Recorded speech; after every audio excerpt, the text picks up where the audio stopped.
Hello, I'm here to tell you a story. It's one of those Hawaii stories, so listen up. I was sitting, bored to death, because in my spare time I like to read, and at this particular moment, at this particular time, I didn't have anything to read, so I went out searching my neighborhood. I was in Waikiki on Oahu in Hawaii, and there was no place that sold a newspaper for a quick read, and I liked reading the newspaper, doing the crossword, that kind of thing. And none of the ABC stores sold newspapers of any kind, and there were no vending machines around. The only place to get a newspaper was in a high-end hotel or in a supermarket on the other side of town. Anyway, it was late. I didn't want to go be in a loud club, and all I wanted to do was sit and relax. So I sat with people. I sat at the end table up against the crush of a crowd. It's pretty late at night, too, on Kalakaua. And I sat there. Right, again, the only open table was right up against the crush of people walking by on the sidewalk. And there were thousands of people on the sidewalk. And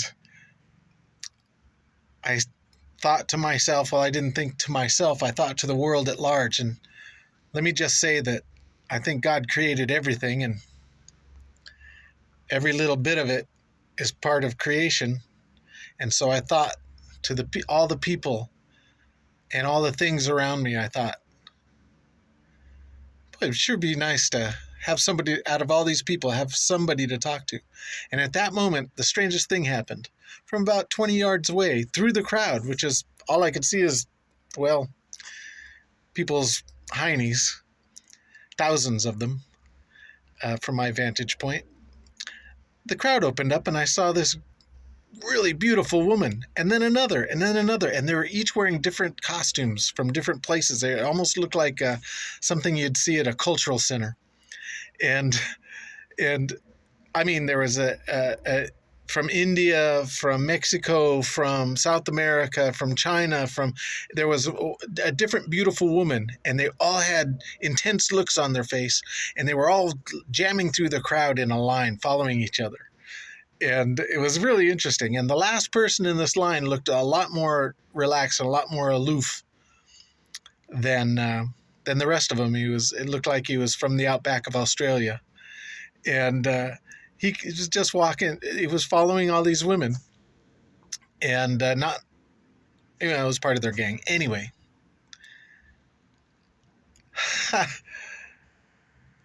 I watched these people come towards me, and I watched them walk through, and I thanked the world. I thanked God, essentially, for, well, at least giving me that little entertainment, because I could still see them walking through the crowd beyond me, about 20 yards away. And then I saw a strange thing. This man stopped. This Australian-looking dude stopped in his khaki shorts and his khaki shirt. And he looked up, and he turned around, and through the crowd, he made eye contact with me. And he had this strange look on his face, not scared in any way, almost beatific, if that's the way you say that word. And he made his way through the crowd.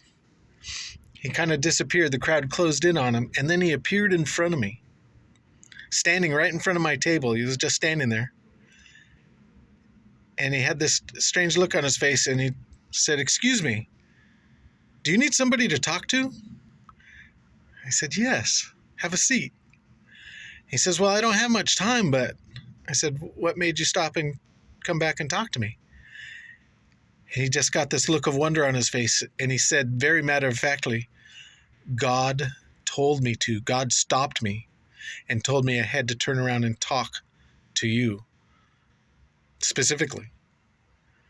And so we had a great conversation. He, of course, was in perfect missionary style trying to relate his point of view, and I, of course, gave him mine, which is a little more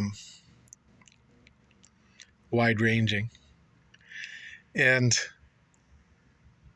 oh boy, by the end of that conversation, he said, "I really have a lot to think about. Thank you very much."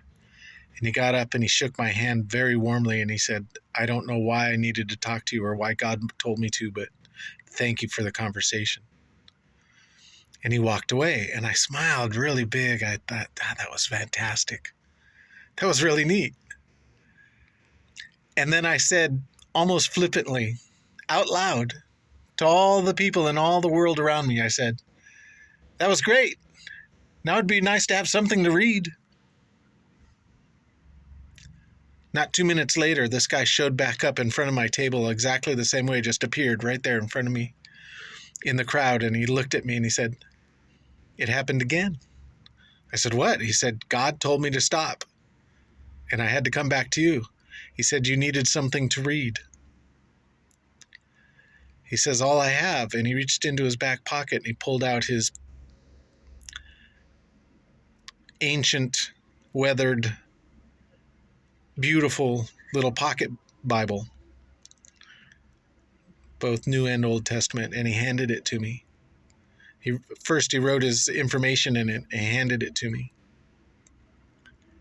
And he said, God told me you needed something to read. And I said, I can't take your personal Bible. And he said, I've traveled all over the world with this thing. I've had it for years and years, but I want you to have it. I said, why? He said, God told me to. And, well, I accepted. I still have that little book, and I've read it several times. Have you? At any rate, ask and you shall receive.